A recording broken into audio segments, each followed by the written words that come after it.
یہ میں بعد میں بھی اعلان کر دوں گا عثمان بھائی، کیونکہ لوگ پھر بعد میں آتے ہیں نا، ان کو نوح علیہ الصلاۃ والسلام کا واقعہ میں کل بیان کر رہا تھا. آج بھی سورت میں نوح علیہ السلام کا واقعہ آیا. اللہ تعالیٰ نے آدم علیہ السلام کو بھیجا، پھر ادریس علیہ السلام، پھر نوح علیہ السلام. وہ پہلے پیغمبر تھے جو دنیا سے شرک کے خاتمے کے لیے آئے. ود، سوا، یغوث، یعوق اور نصر، ان 5 بتوں کے نام قرآن مجید میں ہیں کہ یہ بزرگ تھے، ان کی مورتیاں بنا کر اس قوم نے عبادت کرنا شروع کر دی. بھائی بات چیت نہیں.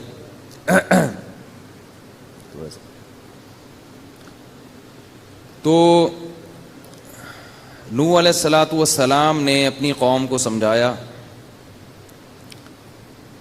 اور 950 سال سمجھایا ہے. 9,500.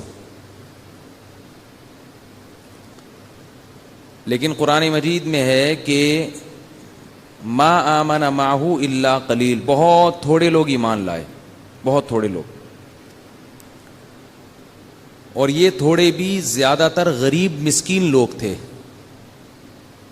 جتنے بھی انبیاء نے دعوت کا کام کیا ہے، ان کی دعوت پر لبیک کہنے والے لوگوں میں غریبوں اور مسکینوں کی تعداد ہمیشہ زیادہ رہی ہے، اور پہل بھی غریبوں اور مسکینوں نے کی ہے.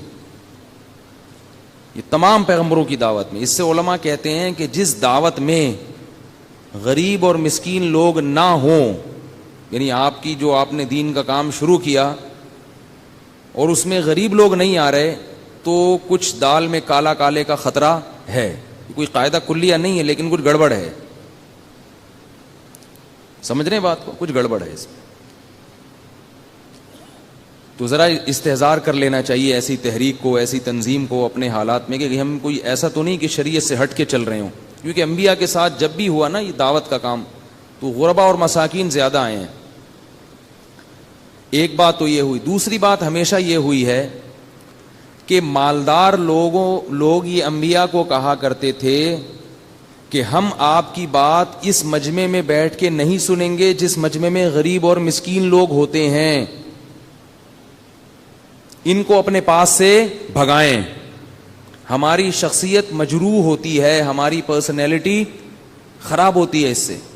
لوگ کیا دیکھیں گے کہ میں اس کے ساتھ بیٹھا ہوں غریب آدمی کے ساتھ.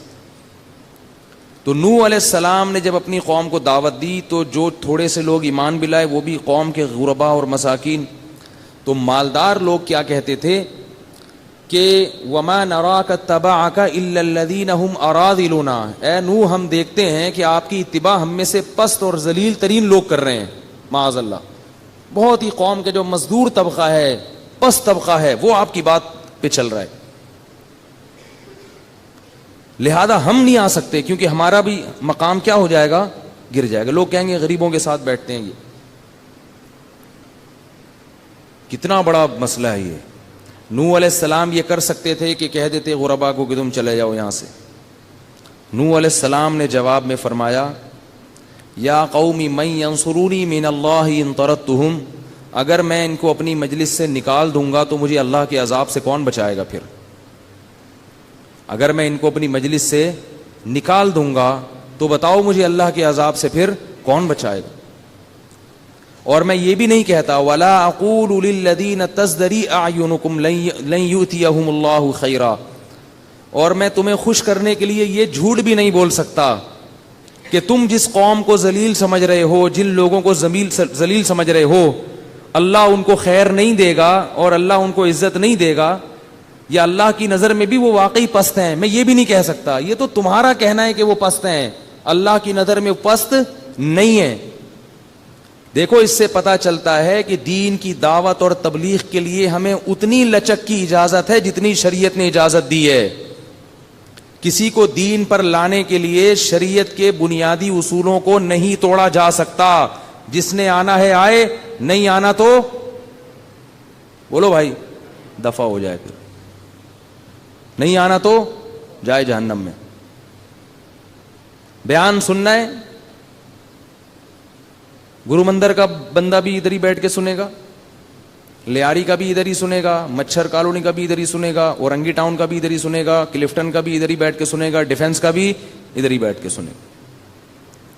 یہ نہیں ہو سکتا کہ ڈیفنس والوں کے لیے ادھر, گرین کارڈ والوں کے لیے یہاں, ادھر آئیے آپ, اور مچھر کالونی والے وہ ادھر پیچھے پیچھے جا کے بیٹھے, گولے گنڈے والے جتنے بھی ہیں وہ ادھر جا کے بیٹھے. انبیاء کی دعوتوں میں یہ فرق نہیں ہوتا. یہ تو دنیا کا ایک نظام ہے, کوئی اونچا ہے کوئی زیادہ ہے. قیامت کے دن سب برابر ہو جائے گا حساب کتاب, دولت مند بھی غریب بھی سب ایک جیسے. قبر میں جا کے دیکھو نا, قبر میں پتہ چلتا ہے کہ جو دفن ہوا ہوا یہ کوئی کرنل تھا, بریگیڈیئر تھا یا چپڑاسی تھا, پتہ چلتا ہے. اندر جا کے سب کیا ہوتے ہیں, برابر. اس کا یہ مطلب نہیں ہے کہ جو عزت دار ہے اس کو عزت نہیں دینی چاہیے. عام معاملات میں نبی صلی اللہ علیہ وسلم نے فرمایا جب کسی سے ملو تو انزل الناس منازلہم, جو جس کیٹیگری کا آدمی ہے اس کو اس سے حساب سے ملو. عزت دار آدمی کو زیادہ عزت دینی پڑے گی, جو کم عزت والے ہیں ان کو تھوڑی بھی عزت دے دو تو وہ خوش ہو جاتے ہیں. تو یہ مطلب نہیں ہے کہ لوگوں کے مراتب میں فرق نہیں کرنا, لیکن جب دین کی عمومی بات ہوگی, عمومی دعوت ہوگی, تو اس میں غریب اور مالدار کا فرق نہیں ہوگا. اور غریبوں سے دوستی اس بیس پہ نہیں ختم کی جائے گی کہ میرا اٹھنا بیٹھنا چونکہ گولے گنڈے والوں کے ساتھ ہے تو اگر کوئی آفیسر نے دیکھا تو وہ تو مجھے دیکھ کے بھاگ جائے گا, لہذا اس کو بھگاؤ یہاں سے. یہ بھی ہوتا ہے بعض دفعہ. بعض لوگ اپنا مقام بڑھانے کے لیے اپنے غریب دوستوں سے دوستیاں ختم کر دیتے ہیں کہ یار وہ بندہ آئے گا, وہ دیکھے گا وہ غریب کے ساتھ بیٹھا ہوا ہے, یار یہ تو اس کے ساتھ بیٹھا ہوا ہے, چلو بھگاؤ یہاں سے اس کو. تو نوح علیہ السلام نے کیا فرمایا کہ میں ان غریبوں کو اپنی مجلس سے نکال دوں گا تو مجھے اللہ کے عذاب سے کوئی نہیں بچا سکتا. یہی طعنہ نبی صلی اللہ علیہ وسلم کو بھی دیا گیا. عبداللہ ابن مسعود رضی اللہ تعالیٰ عنہ مسکین صحابی تھے, ابو ہریرہ رضی اللہ تعالیٰ عنہ مسکین صحابی تھے. تو عرب کے سردار یہ کہتے تھے یہ غریب لوگ آپ نے اپنے گرد اکٹھے کیے ہوئے, ان کو بھگاؤ یہاں سے. تو اللہ نے قرآن مجید کی آیات نازل کی کہ وَاصْبِرْ نَفْسَكَ مَعَ الَّذِينَ يَدْعُونَ رَبَّهُمْ, کہ اے نبی اپنے آپ کو ان لوگوں کے ساتھ جوڑ کے رکھیں جو صبح و شام اپنے رب کو پکارتے ہیں. وَلَا تَعْدُ عَيْنَاكَ عَنْهُمْ, آپ نے ان سے اپنی نظریں ہٹانی نہیں ہیں. تُرِيدُ زِينَةَ الْحَيَاةِ الدُّنْيَا, کہ دنیا کی زیب و زینت کو دیکھ کر کے دولت مند کے پاس زیادہ پیسہ ہے, زیادہ دولت ہے, تو آپ ان کو چھوڑ کے ان سے دوستیاں لگانا شروع کر دیں. ایسا آپ نے نہیں کرنا ہے. وَاصْبِرْ, روک کے رکھنا ہے اپنے آپ کو. اس صبر کہتے ہیں باندھنا ہے اپنے آپ کو ان کے ساتھ. ان سے ساتھ اگر چھوڑ دیا نا ان جانثاروں کا, تو قرآن میں رسول اللہ صلی اللہ علیہ وسلم کو بھی تنبیہ ہے کہ ان جانثاروں کا ساتھ نہیں چھوڑنا. یہ بڑے قیمتی لوگ ہیں, یہ بڑے قیمتی لوگ ہیں. عبداللہ ابن مسعود رضی اللہ تعالی عنہ اصحاب صفہ میں سے ہیں. صفہ ایک چبوترا تھا جہاں غریب ترین مسکین ترین صحابہ بیٹھ کے علم حاصل کیا کرتے تھے. اور اتنی غربت تھی کہ بعض دفعہ سطر ڈھانپنے کے لیے بھی چادر نہیں ہوتی تھی, تو ایک دوسرے کی طرف پشت کر کے بیٹھتے تھے تاکہ ایک دوسرے کے سطر پہ نظر نہ پڑے, اور انتظار میں رہتے تھے کہ نبی صلی اللہ علیہ وسلم آ کے کوئی بات بتائیں گے تو ہم اس حدیث کو محفوظ کر لیں گے. اس طرح علم حاصل کیا ہے. عرب کے سردار کہتے تھے یہ کن کے ساتھ بیٹھے ہوئے ہو آپ؟ تو اللہ نے اپنے نبی کو کیا فرمایا, تنبیہ کی, نا نا نا, وَلَا تَعْدُ عَيْنَاكَ عَنْهُمْ تُرِيدُ زِينَةَ الْحَيَاةِ الدُّنْيَا, کہ ایسا نہ ہو کہ دنیا کی زیب و زینت دیکھ کر آپ ان سے دور ہو جائیں. نبی صلی اللہ علیہ وسلم جب آتے تھے نا اصحاب صفہ کے پاس تو یہ آیت پڑھتے تھے کہ یہ مبارک لوگ ہیں, حدیث کا مفہوم ہے کہ جن کے ساتھ میرے رب نے مجھے بیٹھنے کا حکم دیا ہے. اس لیے یاد رکھو دولت یقیناً اللہ کی نعمت ہے, مگر غریب آدمی کو احساس کمتری میں مبتلا ہونے کی چنداں ضرورت نہیں ہے.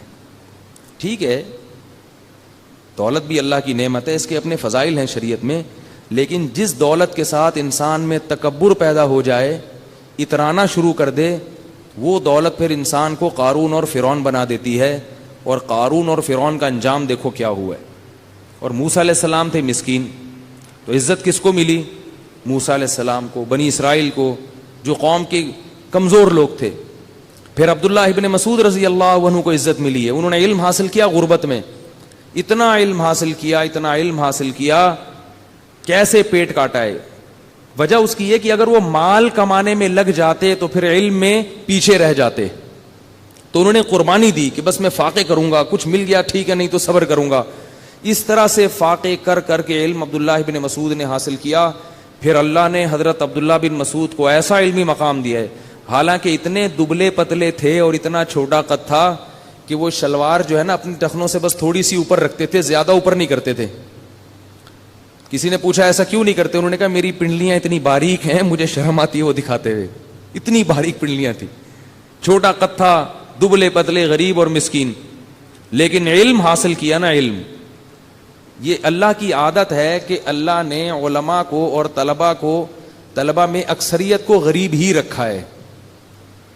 یہ بھی عجیب بات آپ کو بتا دوں، حضرت مولانا اشرف علی تھانوی رحمہ اللہ نے یہ بات لکھی ہے کہ 1400 سال سے مولویوں کا طبقہ، علماء کا طبقہ، اصحاب علم کا طبقہ، ان میں سے اکثریت غریب اور مسکین ہی چلی آئی ہے، اور یہی اللہ کی منشا ہے. اس میں کوئی خاص حکمت ہے کہ اکثر علماء غریب ہوتے ہیں، اور طلبہ تو ہوتے ہی بیچارے ایسے فاختہ کے بچے. ہمارے فرمایا کہ مدارس کے طلبہ کو جا کے دیکھو، ایسا لگتا ہے فاختہ کے بچے نہیں ہوتے، مرجھائے ہوئے. کبوتر کے بچے میں تو پھر بھی تھوڑا سا دم ہوتا ہے، ایسے مدرسے کے طلبہ ایسے فاختہ کے بچوں کی طرح لگتے ہیں، غریب ہوتے ہیں. کیونکہ وہ 8 سال جو جوانی کا بہترین حصہ ہے، جو وہ کوئی ڈپلوما کر لیتے یا کوئی اپرینٹسشپ کر لیتے یا کوئی کورس کر کے اپنا کیریئر بنا لیتے، وہ بہترین زندگی کہاں گزار دیتے ہیں؟ مدرسے میں علم حاصل کرنے میں. اور اس علم کے بعد جو ان کو سرٹیفکیٹ ملتا ہے، اس سرٹیفکیٹ سے وہ کہیں چوکیدار بھی نہیں لگ سکتے. سمجھ رہے ہیں نا؟ کہیں بھی نہیں لگ سکتے. پھر وہ بیچارے امامت کے لیے جگہ تلاش کر رہے ہوتے ہیں. پھر امام لگتے ہیں تو 5000 ان کی تنخواہ ہوتی ہے. 5000 میں اس تنخواہ میں وہ بیوی بھی ہے، ان کے بچے بھی ہیں، رشتہ بھی پھر ایسی کسی غریبن سے ملتا ہے ان کو. امام سن کے رشتہ ہی نہیں ملتا. پھر کوئی بہت ہی غریب لڑکی سے شادی کی، پھر بچے پیدا ہوئے، پھر ان کو توکل سکھانا شروع کر دیا. اماموں کی حالت ہے بتا رہا ہوں. مؤذن اس سے بھی بیچارہ گیا گزرا ہوتا ہے، اس سے بھی بیچارہ نیچے ہوتا. تو ایسے قسمہ پرسی میں امام صاحب پھر وہ کمیٹی ان کے ساتھ ایسے چلتی ہے جیسے ساس اور بہو چل رہے ہوتے ہیں نا. وہ ان کو کھینچ کے رکھتی ہے. آج آدھا منٹ لیٹ ہو گئے، وہ نہ لیٹرین میں بیٹھ سکتا ہے تسلی سے، ٹھیک ہے نا. نتیجہ کیا نکلتا ہے؟ پھر وہ بیچارہ کھل کے نہ ممبر پہ بات کر سکتا ہے. اس کو ڈر ہوتا ہے کہ اگر میں نے کوئی ایسی بات کر لی کہ کمیٹی والوں دل پہ لے گئے تو میری یہ جو جاب ہے یہ بھی جائے گی. 5,500 6,000 بہت زیادہ 10,000 یہ تنخواہیں ہیں اماموں کی. کس قدر ظلم ہے. ایک گورنمنٹ کا ادنا سے ادنا ملازم بھی میرا خیال ہے 18-20 ہزار سے تو شروع ہو رہا ہے وہ، اور 5-10 سال میں کہاں سے کہاں پہنچ جاتی ہے اس کی تنخواہ. یہ حالات ہیں. لیکن صدیوں سے علماء چلتے آ رہے ہیں، اور یہ صرف ہمارے مدارس پیدا کرتے ہیں. یہ ایسے جذبے والے لوگ، ایسے لوگ یونیورسٹیوں میں پیدا نہیں ہوتے. یونیورسٹی میں بھی پڑھایا جاتا ہے، اسلام پڑھایا جاتا ہے، میں یہ نہیں کہہ رہا کہ وہاں غلط کچھ پڑھایا جاتا ہے. یہ قربانی نہیں ہوتی. یہ قربانی کہاں ہوتی ہے؟ صرف مدرسوں میں ہوتی ہے. تبھی وہ اپنے اساتذہ کا احترام کرتے ہیں، کیونکہ قربانی دے کے علم حاصل ہو رہا ہے نا. اساتذہ کے ساتھ بد کلامی نہیں کرتے، بے ادبی نہیں کرتے. ایسے کلپ بنا کے نہیں ڈالتے کہ اپنے اکابر پر کیچڑ اچھالا جا رہا ہو. میں آج دیکھتا ہوں کچھ نوجوان لڑکے ہیں، مسائل بیان کرتے ہیں یوٹیوب پہ. مسائل بیان کرنے کا انداز ایسا ہوتا ہے کہ اپنے ہی باپ دادا کو برا بھلا کہہ رہے ہوتے ہیں جن سے علم حاصل کیا. ایک نوجوان ہے، میں اس کا بیان سن رہا تھا یوٹیوب پہ. وہ ایک مسئلے میں اس نے اختلاف کیا اپنے بڑوں سے. کہہ رہا ہے میں یہ مسئلہ بیان کر رہا ہوں، چاہے یہ مسئلہ سن کے کسی کے پیٹ میں مروڑ ہوتا ہے تو ہوتا رہے. حالانکہ مجھے پتا ہے اس کے جتنے اکابر ہیں ان کی رائے اس کے خلاف ہے. تو مطلب کیا ہوا کہ میرے بزرگوں کے پیٹ میں مروڑ ہوتا ہے تو میں نے کہا یہ تمیز ہے اس کو. ایسے علم کا کیا کرنا ہے بھائی کہ جس میں بھائی آپ یہ بھی تو کہہ سکتے ہو کہ میں یہ مسئلہ بیان کر رہا ہوں، بلکہ ہونا تو یہ بھی بے ادبی ہے کہ آپ اپنی رائے کو اپنی بزرگوں کی رائے کے خلاف کر کے پیش کریں. اگر رائے ہے اور آپ تحقیق کے اہل ہیں تو پھر آپ یوں کریں کہ بعض حضرات کی یہ تحقیق ہے جو کہ صحیح معلوم ہوتی ہے. ایسے اپنے اساتذہ پہ ایسے کیچڑ اچھال لو، ان کے پیٹ میں مروڑ ہوتا ہے تو ہوتا رہے. یہ الفاظ ہیں یار، یہ چیزیں کلپ بن کے جا رہے ہیں. پھر وہ جب اپنے ابا دادا کو نہیں چھوڑا تو وہ جو پرانے لوگ ہیں ان کو کہاں معاف کریں گے. پھر کبھی ابو حنیفہ رحمۃ اللہ علیہ پہ کیچڑ اچھال رہے ہیں، کبھی امام شافی پہ کیچڑ، شافی نے یہ بولا، ابو حنیفہ نے یہ بولا. اس طرح سے ان کے انداز کلام ہے. تو یہ علم جو حاصل ہوتا ہے نا، دنیا کے علم اور دین کے علم میں فرق ہے. بلکہ دنیا کا علم بھی جو ادب تمیز کے ساتھ حاصل ہوتا ہے، اساتذہ کا احترام کے ساتھ حاصل ہوتا ہے، اس میں بھی برکت ڈالتے ہیں اللہ تعالیٰ. اگر آپ دنیا کا علم بھی حاصل کر رہے ہیں تو اپنے اساتذہ کا احترام اگر کریں گے تو دیکھو اس علم میں بھی اللہ نور پیدا کر دیتے ہیں. میں نے ایک باڈی بلڈر کو دیکھا, وہ مسٹر کراچی بنا تھا, بلکہ مسٹر پاکستان, پرانی بات ہے. میں نے اس سے پوچھا کہ یار تم کیوں یہ مسٹر پاکستان بن گئے, کیسے بن گئے؟ تو اس نے مجھے بتایا کہ میرے اندر صرف ایک کوالٹی تھی کہ مجھے جو باڈی بلڈنگ سکھاتا تھا نا استاذ, میں اس کا احترام کرتا تھا بس. کہہ رہے جو لڑکے آتے تھے نا تو وہ ہمارا استاذ ایک کبھی کبھار چپت بھی لگاتا تھا, تو لڑکے غصہ کرتے تھے کہ ہاتھ کیوں اٹھا رہے ہو ہم پہ, یوں تکبر کر کے بھاگ جاتے تھے بہت سارے. یہ چونکہ ذرا خاندانی آدمی تھے, ان کے گھر میں یہ سکھایا گیا تھا کہ جو بڑا ہوتا ہے وہ بہرحال بڑا ہوتا ہے. یہ تو چیزیں تو گھر میں سکھائی جاتی ہے نا. آج کل گھر میں پتہ ہے کیا سکھایا جاتا ہے؟ الٹا سکھایا جاتا ہے. اگر چچا آ کے بھتیجے پہ کو ڈانٹ لگائے تو باپ اپنے بیٹے کے سامنے اپنے بھائی کو ڈانٹتا ہے کہ میرے بیٹے پہ ہاتھ کیوں اٹھایا تم نے. تو بیٹے کو چچا کا گستاخ بنایا کہ نہیں بنایا؟ حالانکہ ہونا یہ چاہیے کہ اگر آپ کو برا لگا بھی ہے اس وقت کچھ نہ کہیں, بیٹے کو یہی سکھائیں کہ بھئی یہ تمہارے چچا ہیں, شکر کرو ڈانٹا ہے, میرا تو خیال تھا کہ 2 ہاتھ لگنے چاہیے تھے تمہارے. الگ سے پھر اس کو سمجھا دیں کہ یار تھوڑا ہاتھ ہلکا رکھا کرو, زیادہ سختی ہو رہی. یہی مائیں بھی کرتی ہیں. خاندان کا کوئی دوسرا بڑا پھپھو چچا ممانی خالہ آگے اگر بچے کو تنبیہ کریں, آپ کون ہوتے ہیں ہمارے بچوں کو بولنے والے؟ تو بچے کو کیا بنا رہے ہیں؟ بے ادب, گستاخ. تو جب بچہ چچا ماموں خالہ کا بے ادب بنے گا تو پھر ماں اور باپ کا بھی بنے گا. وہ با ادب بنے گا تو سب کے لیے بنے گا. تو وہ بلڈر کہتے ہیں کہ ابا دادا نے ادب تمیز سکھائی ہوئی تھی. تو کہہ رہے ہیں وہ استاذ کی مار بھی کھا لیتا تھا. میں تو میرے استاذ نے پیش گوئی کی تھی کہ اللہ تجھے اس فیلڈ میں بہت آگے لے کے جائے گا کیونکہ تو بدتمیز نہیں ہے. سمجھ رہے ہیں بات؟ وہ بڑے بڑے کلب میں جا رہے ہیں آج کل, فری ہیں ان کے لیے سب. تو جب دنیا کے معاملے میں ایسی برکت ہوتی ہے تو دین میں تو یہ تو لازمی ہے اپنے بڑوں کا احترام. تو یہ مدارس میں جو ہے نا غربت میں وقت گزارتے ہیں, غربت میں. ہاں بعض علماء بڑے مالدار بھی ہیں لیکن ان کا ریشو, علماء میں دولت کا ریشو کم ہی ہوتا ہے. حکیم الامہ لکھتے ہیں اللہ کی منشا ہی یہی ہے پھر, ٹھیک ہے نا, کیونکہ اللہ نے ہمارے نبی کو کیا بنایا؟ غریب بنایا. تو نبی کے وارثین بھی کیا ہوں گے؟ میں نہیں ہوں غریب, کہیں مجھے زکوٰۃ لا کے لفافوں میں دینا شروع کر دیا. اچھا حضرت ہمیں تو پتہ ہی نہیں تھا, ٹھیک ہے نا, میں عمومی مثال دے رہا ہوں. بعض مالدار بھی ہوتے ہیں ہماری طرح, اکثریت کیسی ہوتی ہے؟ وہ غربت ہی ہوتے ہیں. طلبہ میں بھی ایسا ہی ہے. تو رسول اللہ صلی اللہ علیہ وسلم نے عبداللہ بن مسعود رضی اللہ تعالیٰ عنہ کو پڑھایا. پھر عبداللہ بن مسعود کا میں بتا رہا تھا کہ دبلے پتلے سے تھے لیکن علم میں کیا کمال پیدا ہوا ہے. حضرت عمر بن خطاب رضی اللہ تعالیٰ عنہ کا جب دور خلافت تھا تو آپ نے عبداللہ بن مسعود کو کوفہ بھیجا اور لوگوں سے کہا کہ میں ایسی شخصیت کو بھیج رہا ہوں کہ میں تمہیں اپنی ذات پر ترجیح دے رہا ہوں, ان کی ضرورت مجھے تھی مگر میں قربانی دے رہا ہوں تمہارے لیے. اور جب عبداللہ بن مسعود مدینہ آیا کرتے, حضرت عمر استقبال میں کھڑے ہو جاتے اور فرماتے کنیف ملئ علما, چھوٹے سے قد کا آدمی ہے مگر علم سے بھرا ہوا ہے. چھوٹے سے قد کا آدمی ہے مگر علم سے بھرا ہوا ہے. اور یہ جو فقہ حنفی ہے نا, فقہ حنفی, یہ زیادہ تر عبداللہ بن مسعود رضی اللہ تعالیٰ عنہ کے مسائل کو فالو کیا گیا, اس میں زیادہ تر ان کو فالو کیا گیا. عبداللہ بن مسعود رضی اللہ تعالیٰ عنہ کے شاگرد تھے حضرت علقمہ اور اسود, ان کے شاگرد تھے ابراہیم نخعی. یہ جو عبداللہ بن مسعود تھے نا, کوفہ میں بیٹھ کے جب علم پڑھایا کرتے تھے. مدینہ اور کوفہ یہ 2 ایسے مقام تھے اسلامی تاریخ میں کہ اس وقت اس سے زیادہ علمی مرکز اسلامی تاریخ میں کوئی بھی نہیں تھا.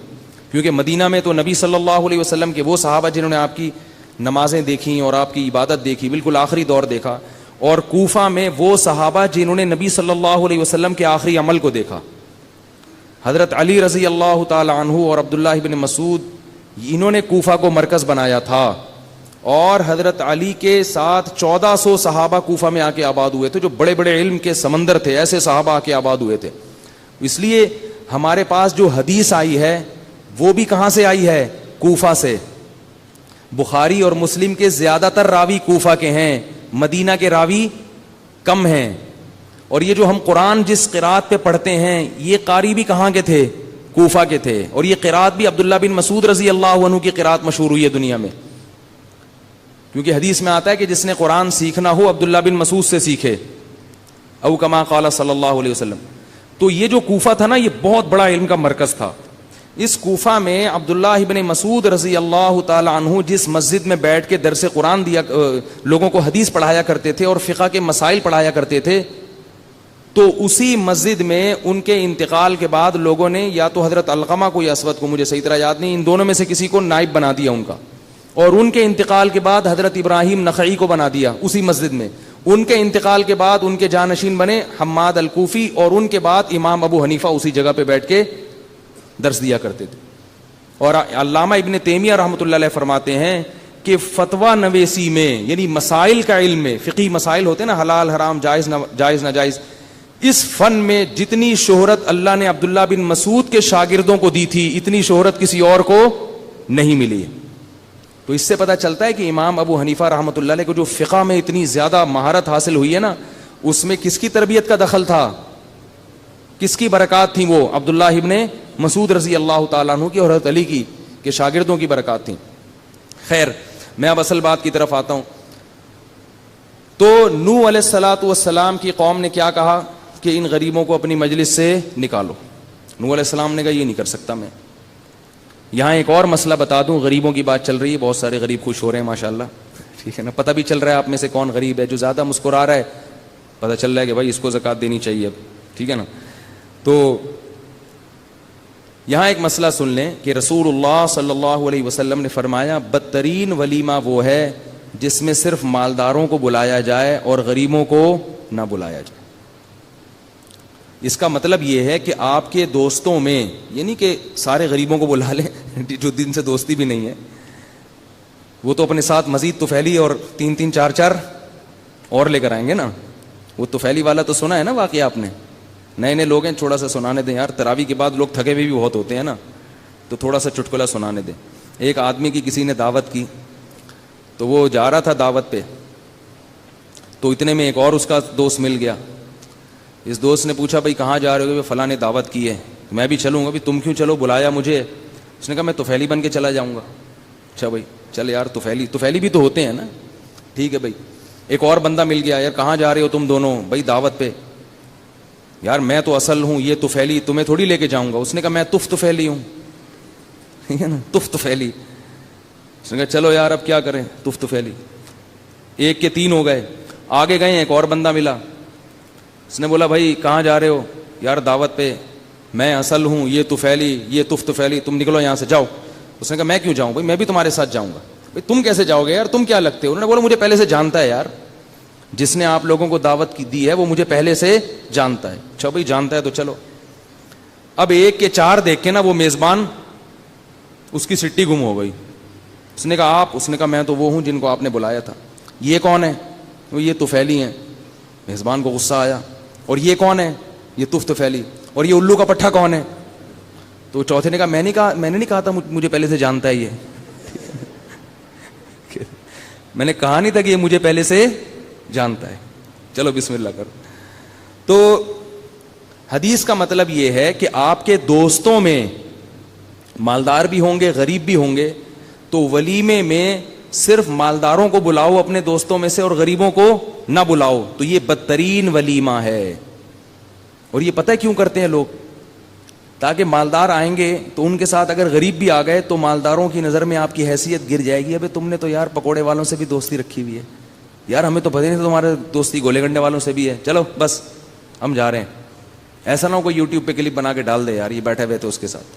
یہ تکبر ہے دوستوں میں. ہاں کوئی دوستی نہیں ہے تو پھر خام خام غریبوں کو پکڑنا اس میں وہ تو ایک الگ بات ہے. وہ تو پھر آپ صدقہ خیرات کر رہے ہیں یا وہ ایک الگ چیز ہے. اس میں صرف غریبوں کے لیے الگ کر دیں یا دولت مندوں کے لیے، وہ ٹھیک ہے.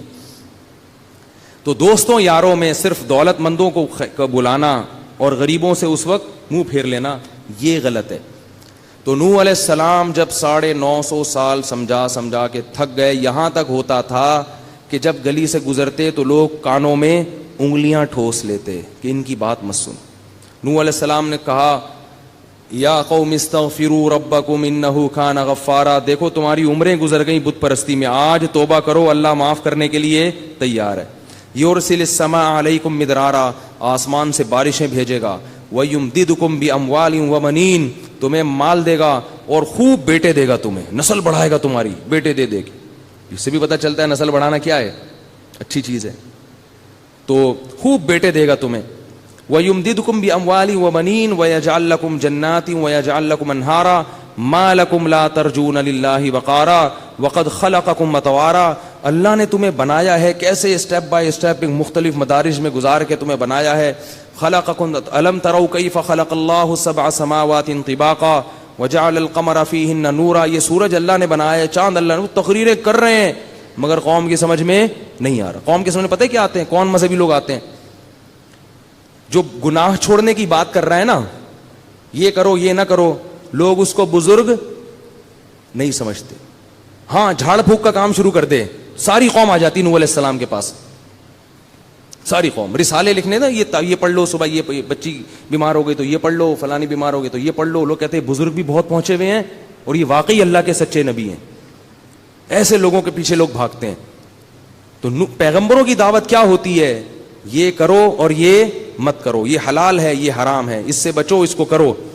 آج ہم نے ہے نا شعیب علیہ السلام کا بھی واقعہ پڑھا, وہ بار بار اپنی قوم سے کہہ رہے ہیں ناپ تول میں کمی مت کرو. روحانی والے کرتے ہیں یہ سب چیزیں, وہ تو خود ناپ تول میں کمی کر رہے ہوتے ہیں. تو ناپ تول میں کمی مت کرو, بار بار سمجھا رہے ہیں کہ تم قحط زدہ لوگ نہیں ہو, تم پہ قحط تھوڑی پڑا ہوا ہے کہ کھانے کو روٹی نہیں مل رہی, اتنا کھا رہے ہو تو تمہیں حرام کمانے کی کیا ضرورت ہے. قوم جواب میں کہتی ہے کہ تیری نماز کیا تجھے یہ حکم دیتی ہے کہ تو ہمارے داخلی معاملات میں دخل اندازی کرے. اے شعیب تو نماز پڑھ کر روزہ رکھ کر کے یہ کیا بات. تو اس سے بھی پتہ چلتا ہے کہ لوگوں کو ایسے مولانا پسند ہیں کہ جو اپنی نماز روزے میں لگے رہیں اور قوم کے ساتھ چھیڑ چھاڑ بول لو نا بھائی نہیں.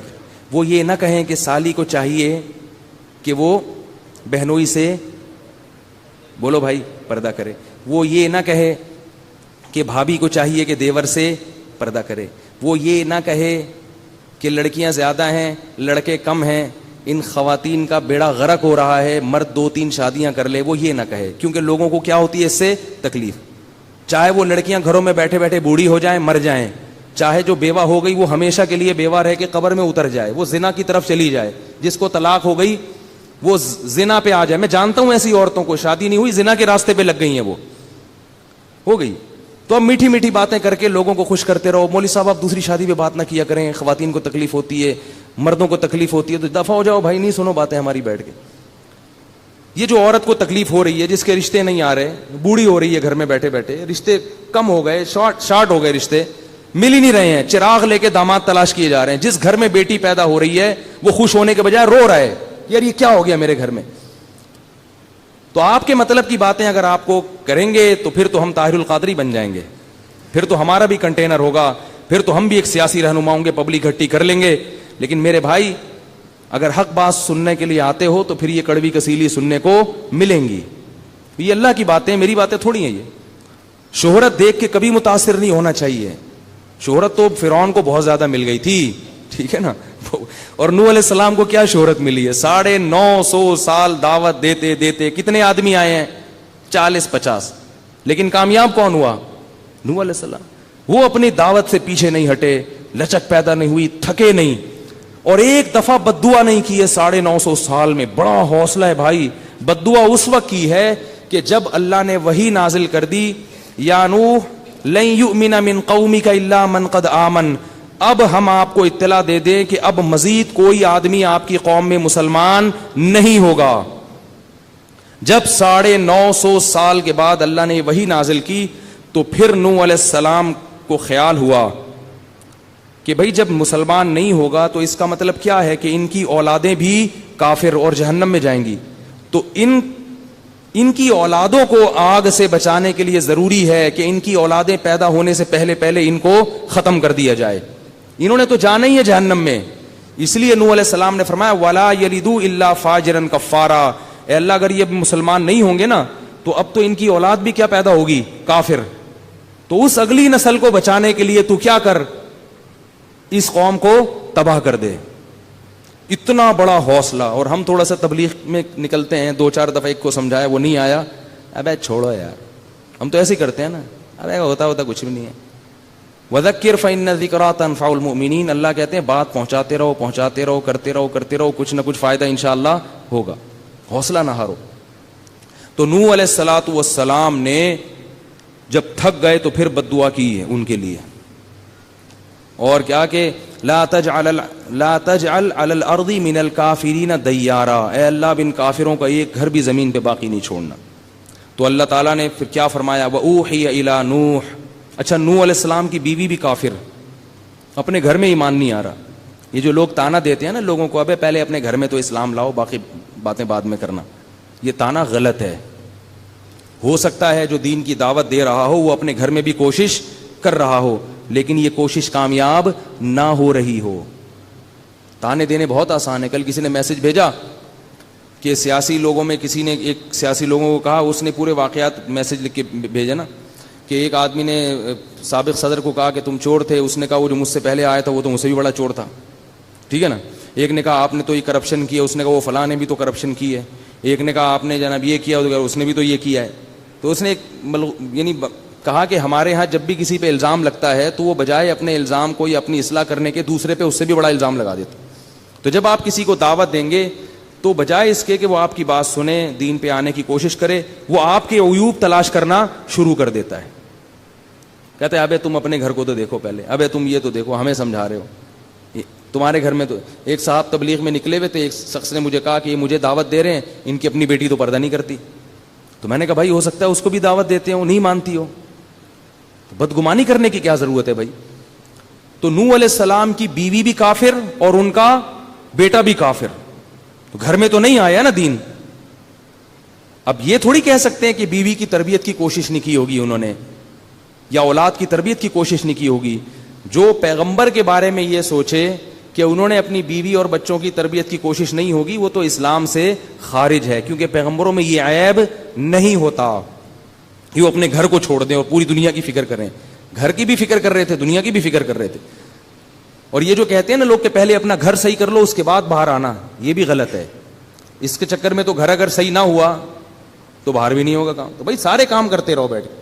یہ جو ہوتا ہے نا پہلے یہ ہو جائے پھر یہ ہو جائے، پہلے والے کچھ نہیں، سارے کام ساتھ شروع کرنے ہیں۔ اس میں جس کی قسمت میں ہدایت ہوگی مل جائے گی، نہیں ہوگی تو نہیں ملے گی۔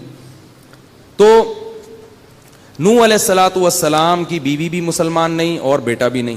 تو اللہ تعالیٰ فرماتے ہیں ہم نے پھر جب نوح علیہ السلام نے بد دعا کی ہے تو ہم نے نوح علیہ الصلوۃ والسلام کو وحی کی کہ وَاصْنَعِ الْفُلْكَ بِأَعْيُنِنَا وَوَحْيِنَا، اے نوح اب ہم آپ کو سکھائیں گے کشتی بنانا، آپ کشتی بنانا شروع کر دیں۔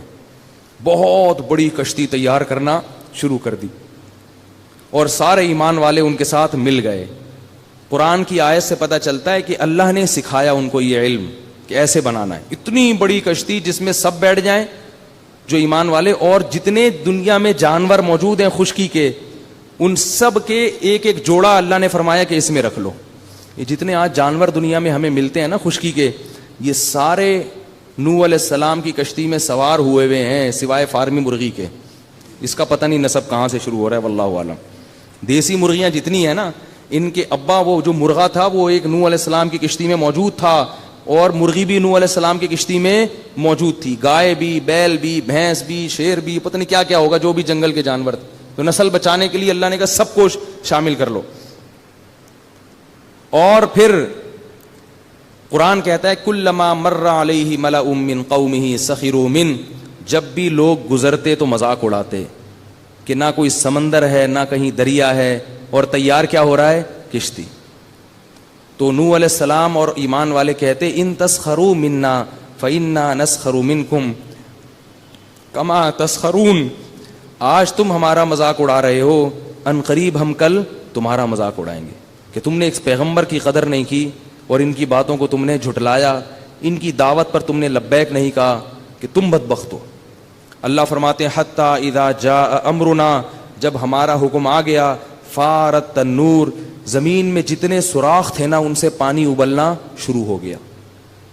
یہ واحد طوفان تھا جو پوری دنیا میں آیا ہے، واحد طوفان تھا جو پوری دنیا میں تباہی ہوئی ہے، اور کسی ایک انسان کو بھی اللہ نے زندہ نہیں چھوڑا تھا، واحد۔ اس کے بعد ایسا عذاب پوری دنیا پہ کبھی بھی نہیں آیا۔ فرمایا حتی اذا جاء امرنا فارت النور قل نحمل فیہا من کل زوجین اثنین، کہ جوڑے رکھ لیں اس میں. اور فرمایا کہ پھر آسمان سے ہم نے پانی کے جو دروازے تھے وہ کیا کر دیے؟ کھول دیے. اتنا بے تحاشا پانی آسمان سے برسا اور زمین سے ابلنا شروع ہوا کہ آہستہ آہستہ وہ کشتی پانی کے اندر بلند ہونا شروع ہو گئی. اور یہ بدبخت کافر ابھی بھی یہ سمجھ رہے تھے کہ یہ نارمل بارش ہے اور یہ تھوڑی دیر میں تھم جائے گی. اللہ فرماتے ہیں جب وہ کشتی پانی میں تیرنے لگی ہے تو نوح علیہ السلام نے اپنے بیٹے کو پکارا. وقال نوح ابنہ وکان فی معزل، ایک کنارے پہ کھڑا ہوا تھا. یا بنی ارکب معنا، اے میرے پیارے بچے، بنیا کہتے ہیں پیارے، اب آ جا میری کشتی میں سوار ہو جا. ساری نشانیاں بھی دیکھتا ہے نا انسان، جب عقل اندھی ہوتی ہے تو شہوت کے پیچھے بھاگتا ہے، وہ خواہش کے پیچھے بھاگتا ہے، کچھ نظر نہیں آتا اس کو. اے میرے بیٹے اب بھی موقع ہے، آ جا میرے ساتھ کشتی میں. تو اس نے کہا سآوی الی جبل، اے ابا میں اس پہاڑ کی چوٹی پہ چڑھ جاؤں گا. یعصمنی من الماء، یہ مجھے پانی سے بچا لے گا. حضرت نوح پہ کیا گزر رہی ہوگی اس وقت، کیا حالت ہوگی نوح علیہ السلام. انسان کو اپنی اولاد سے کتنی محبت ہوتی ہے. وہ یہ بھی دیکھ رہے ہیں کہ یہ ڈوبنے والا ہے اور یہ بھی دیکھ رہے ہیں کہ جہنم کی آگ میں داخل ہونے والا ہے. کیا جذبات ہوں گے نوح علیہ السلام کے اس وقت. فرمایا کہ لا عاصم اليوم من امر اللہ الا من رحم، اے میرے بیٹے آج اللہ کے عذاب سے کوئی نہیں بچا سکتا سوائے اس پر وہ جس پر اللہ رحم کرے. لیکن بیٹے کی سمجھ میں نہیں آیا. قرآن کہہ رہا ہے وحال بینہم الموج، ایک بہت بڑی لہر آئی ہے، فکان من المغرقین، اور ان کے بیٹے کو اس نے غرق کر دیا. اللہ فرماتے ہیں پھر آسمان جب جو ہے نا وہ کشتی پانی کے اندر تیرنے لگی ہے اور سارے انسانوں کو اللہ نے ہلاک کر دیا، تو اللہ فرماتے ہیں وقیل یا ارض ابلعی ماءک، اے زمین اپنے پانی کو نگل جا. یہ نگلنے کا لفظ استعمال کیا، جذب کرنے کا نہیں، کیونکہ اتنا پانی اکٹھا ہو چکا تھا کہ اگر وہ نارمل کنڈیشن میں جذب ہونا شروع ہوتا تو مہینے لگ جاتے، اس میں سال لگ جاتے. تو اللہ فرماتے ہم نے کہا نگلنا شروع کر، جیسے سک کرنا کہتے ہیں نا، اس کو کھینچ لے زمین اس پانی کو. وَيَا سَمَاءُ أَقْلِعِي، یہ بھی قرآن کی بلاغت ہے، اے آسمان اس پانی کو اکھاڑ دے. کیونکہ اتنا پانی برس رہا تھا کہ ایسا لگتا تھا یہ پانی آسمان سے چپکا ہوا ہے، گویا اس کو ہٹانا پڑے گا، اکھاڑنا پڑے گا. یہ بلاغت ہے قرآن کی. وَيَا سَمَاءُ أَقْلِعِي، اے آسمان اس پانی سے اپنا تعلق ختم کر دے، تھم جا، رک جا. اور اے زمین اس پانی کو نگل لے. اللہ فرماتے ہیں وغیض الماء وقضی الامر، اللہ فرماتے ہیں ہم نے فیصلہ مکمل کر دیا، جس قوم کو تباہ کرنی تھی اس کو کر دیا. وقضی الامر واستوت علی الجودی، اور وہ جب پانی آہستہ آہستہ کم ہوا ہے تو کشتی ایک جودی پہاڑ پہ جا کے ٹھہر گئی. اس وقت نوح علیہ السلام نے اللہ سے دعا مانگی، اے اللہ میرا بیٹا میرے اہل و عیال میں تھا، تو نے وعدہ کیا تھا کہ میرے اہل و عیال کو تباہ نہیں کرے گا. اللہ تعالیٰ نے نوح علیہ السلام کو تنبیہ کی اور فرمایا کہ یا نوح انہ لیس من اہلک، وہ تیرے اہل و عیال میں داخل نہیں ہے. انہ عمل غیر صالح، اس کا عمل ٹھیک نہیں تھا. فلا تسألنی ما لیس لک بہ علم، اے نوح مجھ سے ایسا سوال مت کر جس کا تجھے علم نہیں ہے. حضرت نوح علیہ السلام نے فوراً اللہ سے توبہ استغفار کی اور اللہ تعالیٰ فرماتے ہیں قیل یا نوح اہبط بسلام منا وبرکات. اب پوری دنیا سے کفر کا کیا ہو گیا تھا؟ خاتمہ. بڑا اللہ کا ایک نام ہے حلیم. حلیم کہتے ہیں انتہائی برداشت کرنے والا. کتنا برداشت کیا اللہ نے؟ 950 سال کم ہوتے ہیں، 1000 سال تک برداشت کیا، پھر بھی اللہ کھلاتے رہے. کتنا برداشت کیا. پھر اللہ نے اس قوم کو کیا کر دیا؟ تباہ. ہمیں بھی اللہ کھلاتا رہتا ہے. نہ ہم نماز پڑھتے ہیں، نہ ہم رمضان کا خیال رکھتے ہیں، نہ ہم شریعت کی اطاعت کرتے ہیں، نہ ہماری عورتیں پردہ کرتی ہیں. اللہ کیا کرتے ہیں؟ برداشت، کہ موت تک مہلت دو. یہ ہے حلم، اس کو کہتے ہیں برداشت، بردباری. تو اللہ فرماتے ہیں قیل یا نوح، پھر ہم نے کہا اے نوح اہبط بسلام، اب زمین پہ اتر جاؤ سلامتی کے ساتھ، وبرکات، اور برکتوں کے ساتھ. کیونکہ اب زمین پر نہ کفر ہے نہ اللہ کی نافرمانی ہے. اور جب زمین پر نہ کفر ہو نہ اللہ کی نافرمانی ہو تو قرآن سے بھی ثابت ہے، حدیث سے بھی ثابت ہے کہ زمین اپنی برکتیں کھول دیتی ہے. فرمایا آپ پر بھی اور آپ کے ساتھ جو لوگ ہیں ان پر اللہ کی طرف سے کیا نازل ہوں گی؟ برکتیں. اور پھر اللہ نے جو نسل چلائی ہے وہ صرف نوح علیہ السلام کی چلائی ہے. نوح علیہ السلام کے 3 بیٹے کشتی میں سوار تھے جن کا تاریخی کتابوں میں نام آتا ہے حام، سام اور یافث. یہ جو آج ہم جتنے لوگ یہاں بیٹھے ہوئے ہیں نا، یہ اسی کشتی میں سوار لوگوں کی کیا ہیں؟ نسل ہیں. ہم وہ خوش قسمت ہیں کہ جن کے باپ دادا نوح علیہ السلام پر وہ 40 لوگوں میں ہیں، لاکھوں میں سے وہ 40 لوگوں کی اولاد میں ہیں ہم، جن کے تبھی اللہ نے ہمیں پتہ ہے سورہ بنی اسرائیل میں کیا خطاب کیا؟ ذریۃ من حملنا مع نوح، اے ان لوگوں کی اولادوں جن کو میں نے نوح کے ساتھ کشتی میں سوار کیا تھا. اللہ نے ہم سے ایسے خطاب کیا ہے، ان لوگوں کی اولادوں، یعنی ان لوگوں کا مطلب نوح علیہ السلام کے جو 3 بیٹے تھے، اے ان کی اولادوں جن کو میں نے کشتی میں سوار کیا تھا نوح کے ساتھ. انہ کان عبدا شکورا، دیکھو نوح اللہ کا شکر گزار بندہ تھا تبھی کشتی میں سوار ہوا. اب تم اس راستے سے ہٹ مت جانا. ہمیں جو زندگی ملی ہے، نسل ملی ہے، یہ نوح علیہ السلام اور ان کے ساتھ جو ان کے بیٹے ایمان لائے تھے ان کے ایمان کی برکت سے ملی ہے ہمیں. اگر وہ بھی کافر ہوتے تو ہم پیدا نہیں ہوتے. تو اللہ فرماتے ہیں جیسے ان کو میں نے بچایا نا، اب تم اس راستے سے ہٹ کے نوح علیہ السلام کی جو مخالف قوم تھی، جو ان کی بات نہیں مان رہی تھی، ان کے راستے پہ نہ چل جانا. تو تمہارے باپ شکر گزار تھے. تو میں نے بتایا تھا نا آدم علیہ السلام سے ہمیں کیا سبق ملتا ہے. تو دوسرے باپ ہمارے کون سے ہیں آدم علیہ السلام کے بعد؟ دونوں باپ ہمارے بڑے اچھے. کیا خیال ہے بھائی؟ جہاں ہم سب جا کے مل جاتے ہیں. باقی جو ابا ہیں وہ میرے ہوں گے، آپ کے نہیں ہوں گے، آپ کے ہوں گے میرے نہیں ہوں گے، ان کے ہوں گے اس کے نہیں ہوں گے. یہ 2 ابا ایسے ہیں جو میرے بھی ہیں اور آپ کے بھی ہیں. آدم علیہ السلام اور کون سے؟ اور نوح علیہ السلام. یہ ہم سب کے ابا ہیں. اور یہ دونوں کی خصوصیات ہمارے اندر آنی چاہیے اور ہمیں اس کا طعنہ ملنا چاہیے کہ اگر ہم کوئی غلط کام کریں تو لوگ ہمیں طعنہ دیں کہ تمہارا باپ ایسا نہیں تھا، تمہیں کشتی میں اس نے اس وجہ سے تھوڑی سوار کیا تھا. کیا خیال ہے بھائی؟ وہ تو کشتی میں اس کو جو نجات ملی تھی وہ تو اس لیے کہ شکر گزار لوگ تھے. تو تم بھی انہی کے راستے پہ چلو. تو یہ اس میں اور بھی ہمیں اسباق ملتے ہیں انشاءاللہ، پھر میں کل بیان کروں گا، وقت کافی لمبا ہو گیا ہے. تو خلاصہ پورے قرآن کا یہی ہے بھائی، مرد بھی اللہ کی نافرمانی چھوڑیں اور عورتیں بھی. جس کام کو اللہ نے بول دیا غلط تو بس اس کے پیچھے نہ جاؤ، اور جس کام کو کہہ دیا کہ کرنا ہے تو اس کام کو لازمی کرنا ہے، اور جہاں کوتاہی ہو جائے توبہ کر لے انسان. تو یہ پورے قرآن کا خلاصہ ہے. اللہ تعالیٰ سمجھنے کی عمل کی توفیق عطا فرمائے. کل بیان جو شروع ہوگا وہ کب ہوگا؟ 10:35 یا 30-35-40 کے درمیان شروع ہوگا. یعنی آج جتنے بجے شروع ہے اس سے 15 منٹ پہلے شروع ہوگا. اللہ تعالیٰ سمجھ